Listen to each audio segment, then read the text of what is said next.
Hello and welcome to another episode of the Bearded Mystic Podcast, and I'm your host Rahul N. Singh. Thank you for taking out the time today to either watch or listen to this podcast episode. Today we will be continuing on our thoughts on the Bhagavad Gita, but before we do begin, if you would like to support the Bearded Mystic Podcast, do sign up to the podcast's Patreon page. The details for that is in the show notes and video description below. You get ad-free and bonus episodes, and you can also get that by signing up to the Apple subscriptions on the Apple Podcast app itself. Also, every Saturday there is a free meditation session that we do at 11 a.m. Eastern Standard Time. If you would like to join, please do find the details in the show notes and video description below. In the last episode, we discussed the 5th chapter of the Bhagavad Gita, which was specifically verses 7 to 10. Sri Krishna describes how this karma yogi sets the best example of how to be in the world and not of the world. They have completely identified as the formless awareness and therefore going beyond their past and their future. Sri Krishna explains how the person established in this formless awareness, even though it appears that the senses are performing all actions, really they see inaction in action. All one needs to remember is that they are the observer and that no action belongs to the name and form. Sri Krishna declares that the yogi remains untouched by the outcomes of every action in the present and future as they offer it all to Brahman, this formless awareness. Just like water does not cling to the lotus leaf when the lotus is taken out of the water, we are not affected by the outcomes of any of our actions. So nice little imagery to use to help us. Today we will be looking at chapter 5 verses 11 to verses 14. Now verse 11. Yogis act through their body, indriyas, manas and buddhi, performing the necessary activities of life with no attachment to the outcome. They act merely to refine their Atman. We will look at the whole verse. The yogis act through their body. That clearly shows that their body performs actions. Their senses will also perform the necessary activities of life. So therefore seeing, perceiving, tasting, drinking, smelling, those are necessary activities of life. For example, smelling is important just in case there's a fire, you can smell that burning smell and therefore do something. So those are necessary activities in life.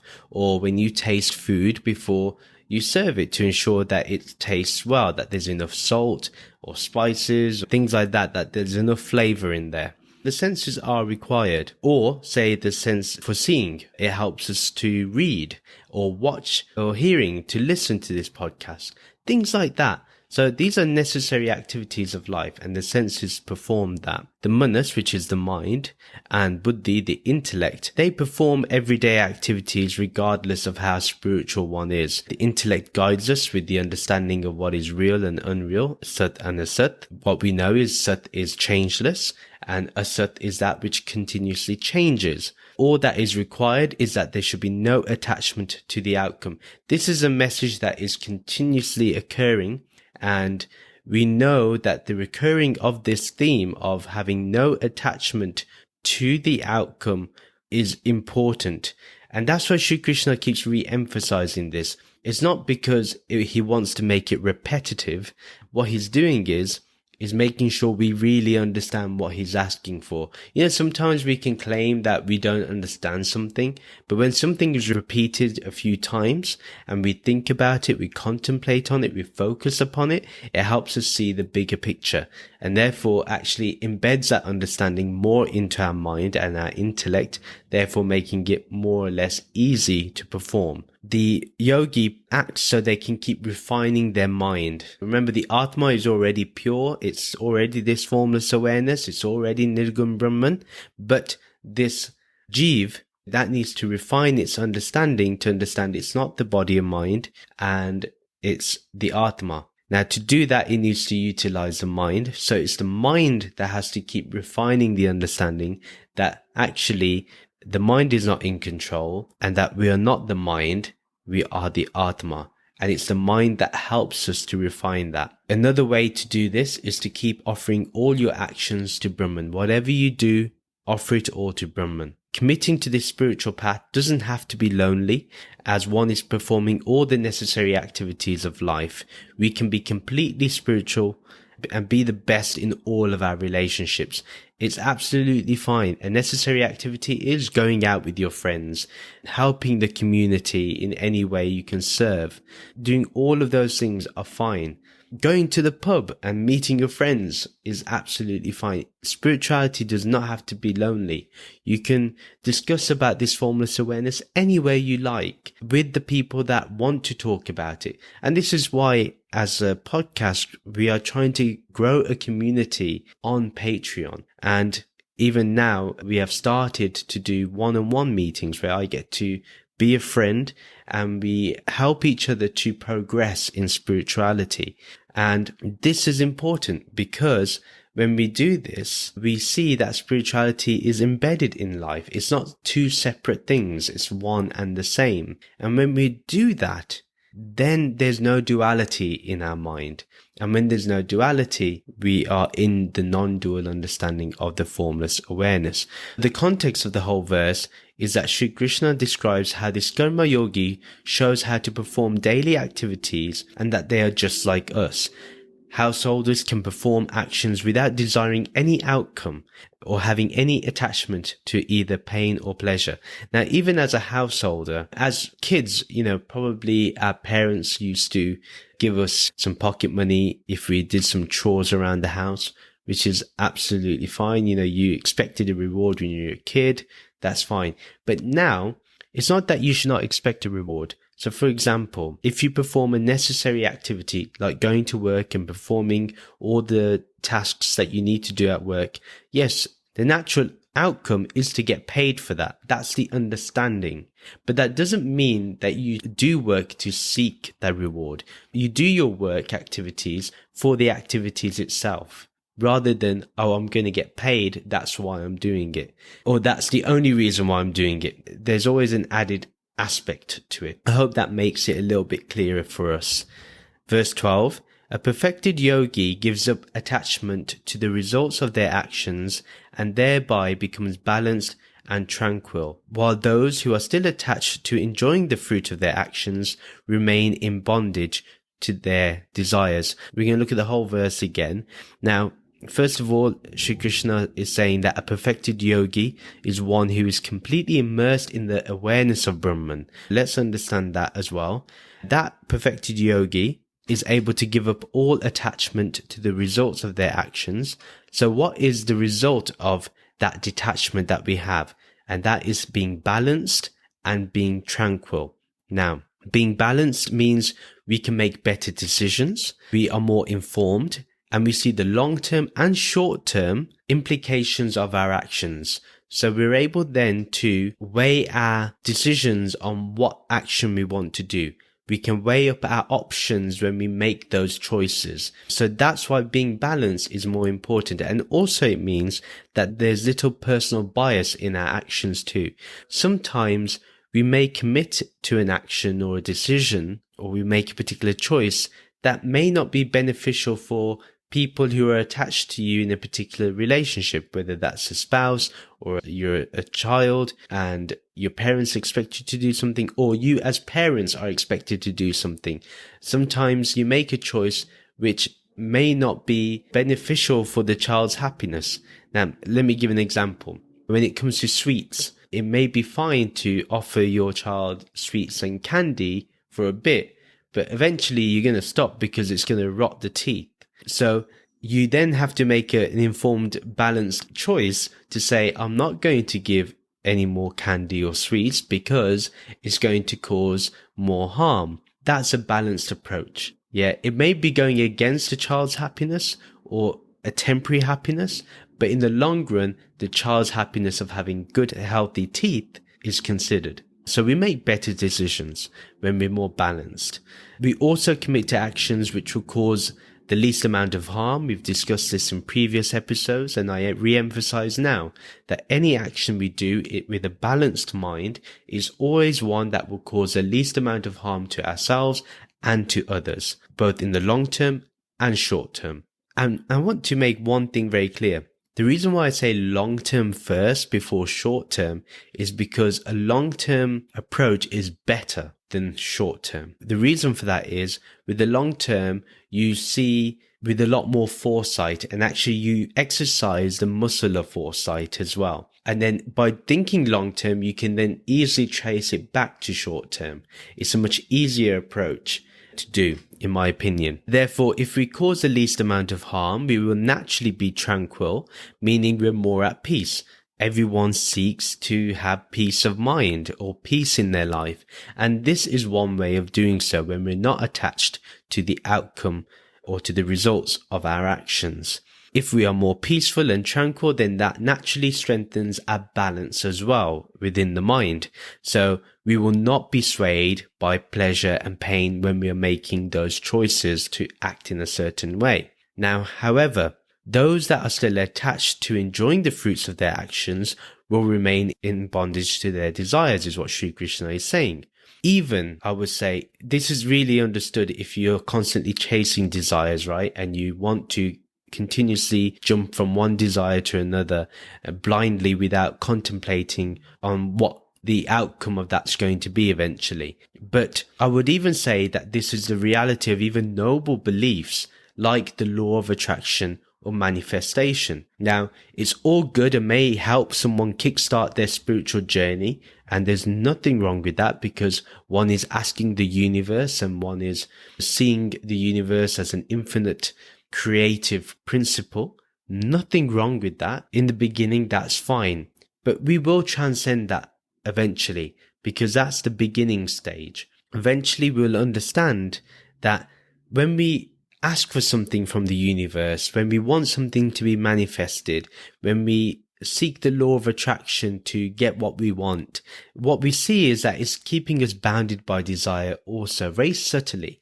And therefore, the more we want to receive the pleasure of desire, we will keep being locked in by our desires itself. Even if we do actions with the expectation that it will give less pain, even then it is bounded by desire. So whatever we do, it will keep us bounded by desire. So the most important thing is to be beyond pleasure and pain, first of all.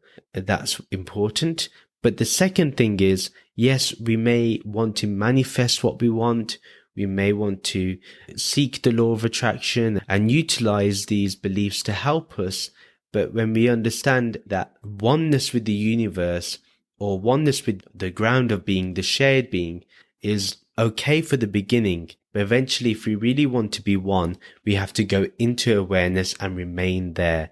And therefore, if we remain in awareness, we will not be looking for any particular result to any of the actions we do. We just commit to our actions and that's it. We leave it there, full stop at the end of it. There's no comma, okay? There's no caveat to add on to there. The context of the whole verse is that Sri Krishna shows us what to expect in those that are detached from the outcome of their actions, which is balance and tranquility, and then what is the natural outcome of those that expect a result to an action is to remain in the grasp of our desires. Verse 13, by controlling the manas faculty and using it to release attachment to the results of all actions, the Dehi or Atma sits happily within the body as the ruler of the Navadvare Pura, the city of the 9 gates, neither acting nor controlling the outcome of action. Again, re-emphasizing the message, and we're going to break this up a little. The first part is by controlling the manas faculty and using it to release attachment to the results of all actions. So by controlling the mind through observing the mind with the mind, we can bring it to a state of calmness. From that state, we use the mind to release us from the attachment to the results of all actions. So we constantly remind our mind that we are not attached to the outcomes or the results of any actions that we do. Remember that this is not for some actions, but all actions.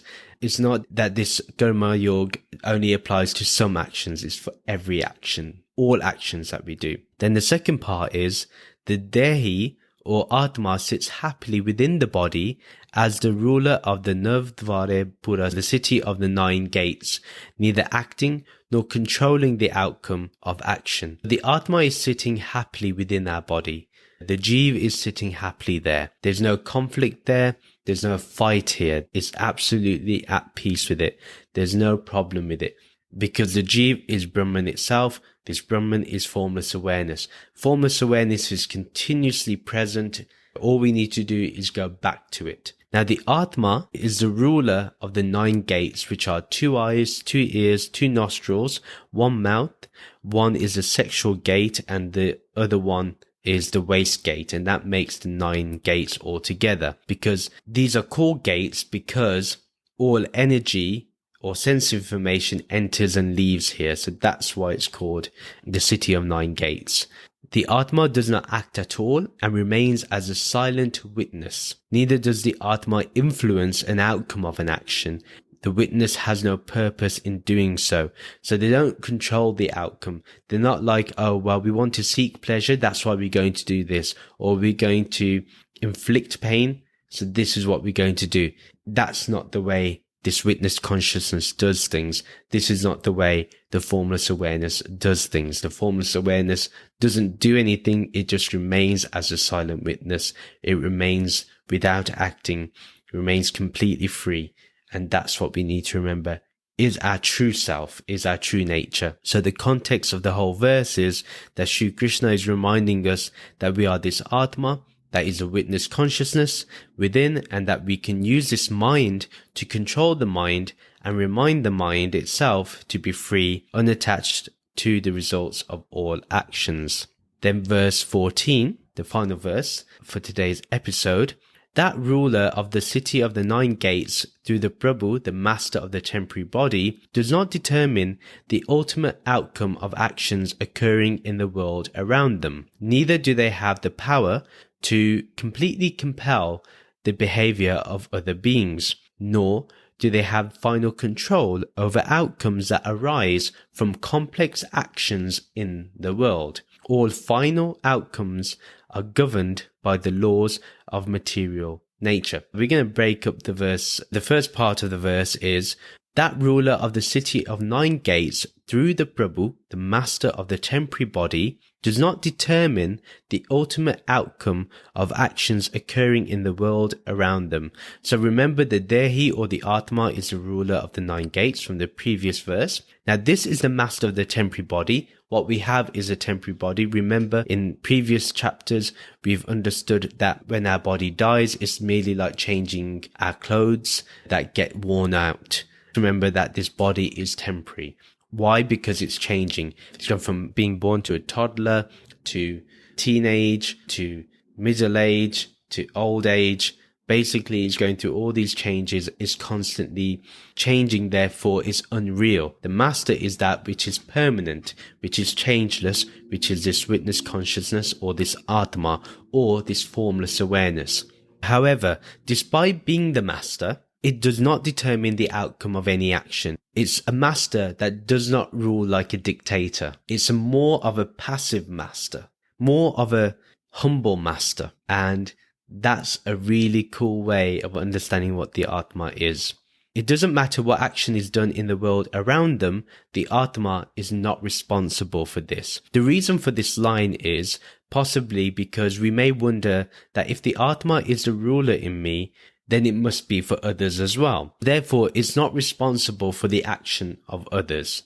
If it's not responsible for the actions you do, because it's the silent, formless awareness, then it's not going to be responsible for any of the actions of others. However, we know that the Atma neither controls the ultimate outcome for our actions or the action of others. The next part of the verse, neither do they have the power to completely compel the behavior of other beings, nor do they have the final control over outcomes that arise from complex actions in the world. So let's explain this. So neither does the Atma have the power to completely drive the behavior of other beings. It doesn't have any influence there. So as the Sakshi, it is the non-doer. As the witness, it is the non-doer. As the observer, it's the non-doer. No action happens in the Atma. It doesn't recognize action because it's an observer. It's a witness. The yogi doesn't force others to perform any actions either, nor does the yogi, the Atma, have the final control over the outcomes that arise from complex actions in the world. The Atma being the non-doer, how can it have any final control? And also, with the complex actions of the world, the Atma will always be separated from that because it's the mind that will make the choice. It's the buddhi that will make the choices of our actions. And therefore, any complex actions that are done due to the buddhi, due to the clarity of the buddhi, the Atma will still have no control over the outcomes there, because the outcome will only be received to the temporary body. Nor should we believe that it is some God that is doing this. Remember that no God is performing any action of ours. The body performs the actions, the mind creates the thoughts and the intentions behind the actions of the body too. It's not some God that is controlling this. The question maybe is, how is all this being controlled and driven then? If it's not some God, and if we as the witness consciousness is not doing it? Sri Krishna answers this with the last part of the verse, which is all final outcomes are governed by the laws of material nature. Very important to understand this. Everything is governed by nature. Nature has its own laws. Nature has its own rules. Therefore, if we comply with nature, it's all good. If we don't, we're going to face conflict there. So it is nature that takes care of the outcomes and reactions to all the actions that is performed by this temporary body. It is nature that drives the temporary body to act. It is nature that we either enjoy or dislike the fruits of our actions. Remember clearly that the only time we think the Atma acts is when we are in ignorance and associate the Atma with nature, which is not the right understanding. The correct understanding is that the Atma is not nature and therefore has no part or play in nature. This then will bring us closer to the understanding that the eternal witness, the formless awareness within, is the Atma. The context of the whole verse is the Atma is the non-doer and there is no God that is driving us to act or controls the final outcome of any action. It is nature that takes care of all of our actions and their outcome. And that's why Sri Krishna in the previous verses talked about respecting the devas, the elements of nature, because that is what provides us with things in life. The other thing to understand is that no God is telling us what to do, and no God is dictating that this is going to happen if you do this. The world is complex. Our actions are complex. The simple way to be is to allow complex actions to occur, but remain as the Sakshi, the witness, the observer, as the formless awareness, as Nirgun Brahman. So that's how we can commit to a life of spirituality. This is the end of the episode. Please do share this podcast with your friends and family who may enjoy this content. Do follow me on social media to keep getting updates. Subscribe to the monthly The Bearded Mystic newsletter or join the Bearded Mystic podcast Discord server. All the details for those are in the show notes and video description below. If you would like to support the Bearded Mystic podcast, you can check out the podcast's Patreon page or support the podcast through Apple Podcast subscriptions, and you can find that on the Apple Podcast app itself. The details for the Patreon page are in the show notes and video description below. Please do rate and review the podcast on our website, www.thebeardedmysticpodcast.com. Please do like and comment on this video if you're watching this on YouTube, and do subscribe to the YouTube channel. Thank you very much for listening, and we'll end with the Shanti mantra. Om Shanti, Shanti, Shanti. Om, peace, peace, peace. Namaste.